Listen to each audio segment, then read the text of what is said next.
আসসালামু আলাইকুম বন্ধুরা, কেমন আছো? আশা করি যে যেখানে আছে সবাই অনেক ভালো আছো। আলহামদুলিল্লাহ আমিও ভালো আছি। আজকে আরেকটা রেসিপি নিয়ে চলে এসেছি, আশা করি তোমাদের কাছে অনেক ভালো লাগবে। সেই জন্য আমি নিয়ে নিচ্ছি এখানে কই মাছ, দিয়ে দিয়েছি স্বাদ মতো লবণ, তারপর দিয়ে দিয়েছি পরিমাণ মতো হলুদ, তারপর দিয়েছি ধনিয়ার গুঁড়া, তারপর দিয়েছি সামান্য পরিমাণের লাল মরিচের গুঁড়া, দিয়ে দিচ্ছি সামান্য পরিমাণের হলুদের গুঁড়া,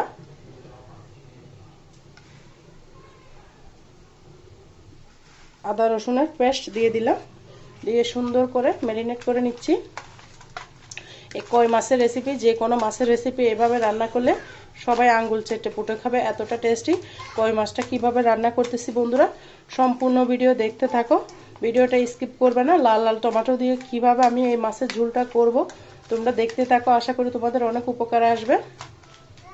সেই জন্য আমি মাছটাকে সুন্দর করে মেখে নিচ্ছি, দেখতে পারতেছো। ভালো করে ম্যারিনেট করে নিয়েছি, ভালো মতো ধুয়ে নিয়েছি, ডলে নিয়েছি। এই পর্যায়ে আমি রান্নার প্রসেস চলে যাচ্ছি। এখানে আমি আগে থেকে একটা কড়াই বসিয়ে দিয়েছি, তারপর দিয়ে দিচ্ছি তেল, পরিমাণ মতো তেলটা দিয়ে দিচ্ছি। তেলটাকে যে কোনো কড়াইয়ের মধ্যে ভালো করে গরম করে নিতে হবে, তাহলে যে কোনো মাছ ভাজার ক্ষেত্রে কোনো তেলের কড়াই লাগবে না, যে কোনো কড়াইয়ের মধ্যে মাছটাকে ভেজে নিতে পারবে। সেজন্য টিপস হচ্ছে ভালো করে তেল আর কড়াই ভালো মতো গরম করে নিতে হবে। যেহেতু এটা আমার তেলের কড়াই না বন্ধুরা, সেই জন্য আমি মাছটা লেগে যেন না যায় সেই জন্য তেলটা ভালো করে গরম করে নিয়েছি। তারপর দিয়ে দিচ্ছি সামান্য পরিমাণে লবণ,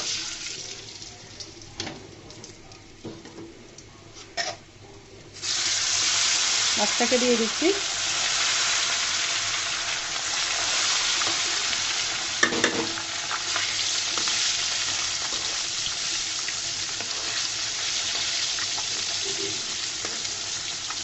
যে কোনো মাছ বন্ধুরা এভাবে রান্না করে দেখবা, খেতে কিন্তু অসাধারণ লাগবে।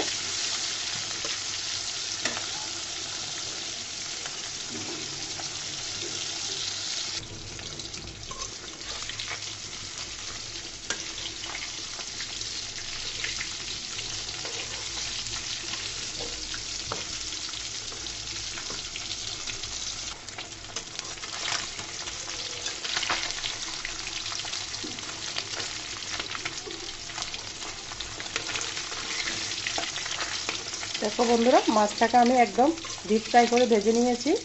এই মাছ রান্নার ক্ষেত্রে ভালো করে ভেজে নিতে হবে। ওই মাছের ঝোল দিয়ে ভাত খেতে কিন্তু অসম্ভব মজা বন্ধুরা। তোমরা এভাবে আমি যে প্রসেসে দেখাচ্ছি যে কোনো মাছ রান্না করতে পারবে, খেতে কিন্তু দুর্দান্ত লাগবে। মাছটাকে আমি ভেজে নিচ্ছি, তোমরা সম্পূর্ণ ভিডিও দেখতে থাকো, ভিডিওটা স্কিপ করবে না।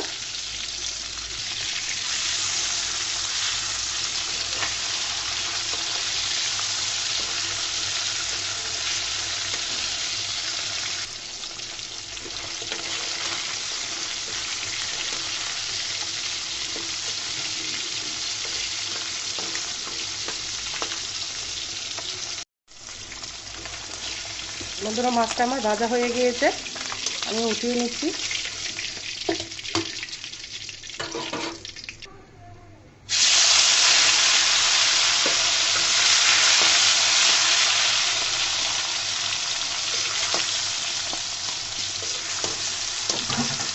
টমেটো দিলাম, দিলাম কাঁচা পেঁয়াজ, দিয়ে সুন্দর করে ভেজে নিচ্ছি।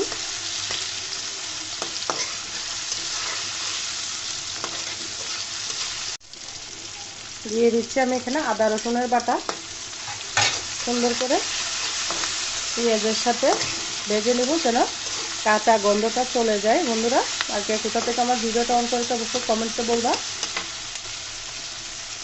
এরপর এখানে অ্যাড করব ধনিয়া জিরার গুঁড়া, দিলাম লাল মরিচের গুঁড়া,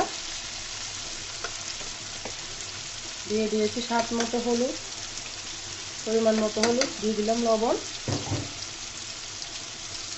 দিয়ে সুন্দর করে মশলাটাকে আমি মিশিয়ে নিচ্ছি।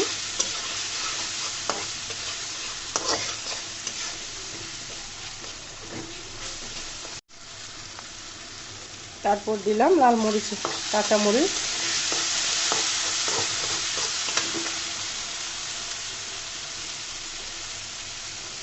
দিয়ে দিচ্ছি সামান্য পরিমাণে পানি,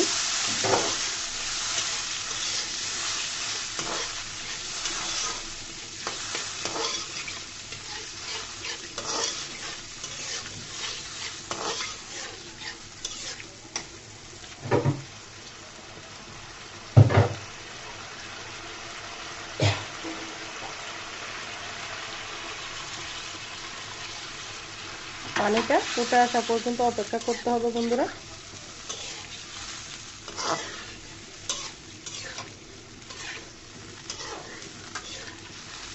অনেক মজা, তোমরা এইভাবে একবার হলে যে কোনো মাছ রান্না করবে, খেতে কিন্তু দুর্দান্ত লাগে।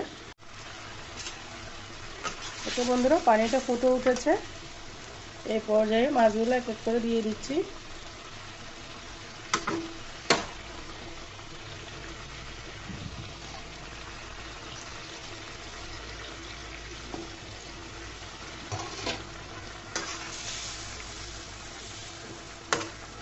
দেখছো বন্ধুরা, কত সহজ করে তোমাদের সাথে মাছের রেসিপিটা আমি শেয়ার করেছি।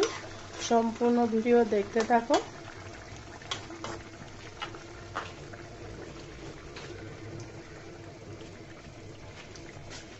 এই পর্যায়ে দিয়ে দিচ্ছি উপর থেকে কয়েকটা টমেটোর টুকরা। একটা টমেটোকে আমি তেলের মধ্যে দিয়েছি, আরেকটা টমেটোকে আমি এইভাবে দিয়েছি বন্ধুরা। পর্যায়ে ঢাকনা দিয়ে রেখে দিলাম। ফুটে আসা পর্যন্ত অপেক্ষা করতে হবে।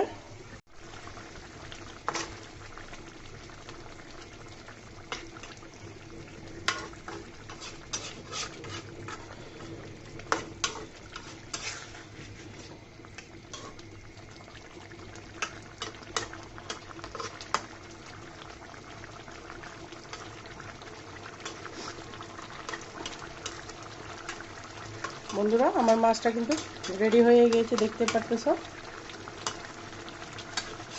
অনেক মজা, গরম ভাতের সাথে কিন্তু খেতে অসাধারণ লাগবে। তোমরা একবার হলে এভাবে দেখো বন্ধুরা কেমন হয়েছে আমার মাছ রান্নাটা, অবশ্যই ছোট্ট একটা কমেন্টসে বলবা। আর যারা আমার সাথে এতক্ষণ পর্যন্ত ধৈর্য ধরে আমার ভিডিওটা দেখেছো, সবাইকে অসংখ্য ধন্যবাদ। অনেক অনেক ভালোবাসা, সবার জন্য শুভকামনা ও দোয়া রইল বন্ধুরা। আর যারা এখনো পর্যন্ত লাইক কমেন্ট শেয়ার করে না, অবশ্যই আমার ভিডিওটা লাইক কমেন্ট শেয়ার করে দাও। যারা আমাকে কাজটি করে দিয়েছে সবাইকে অসংখ্য ধন্যবাদ। অনেক অনেক ভালোবাসা, সবার জন্য শুভকামনা ও দোয়া রইল বন্ধুরা। আজকের মতো আমি এখানেই বিদায় নিচ্ছি। সবাই ভালো থাকবে, সুস্থ থাকবে। আল্লাহ হাফেজ। আসসালামু আলাইকুম ওয়া রাহমাতুল্লাহি ওয়া বারাকাতুহু।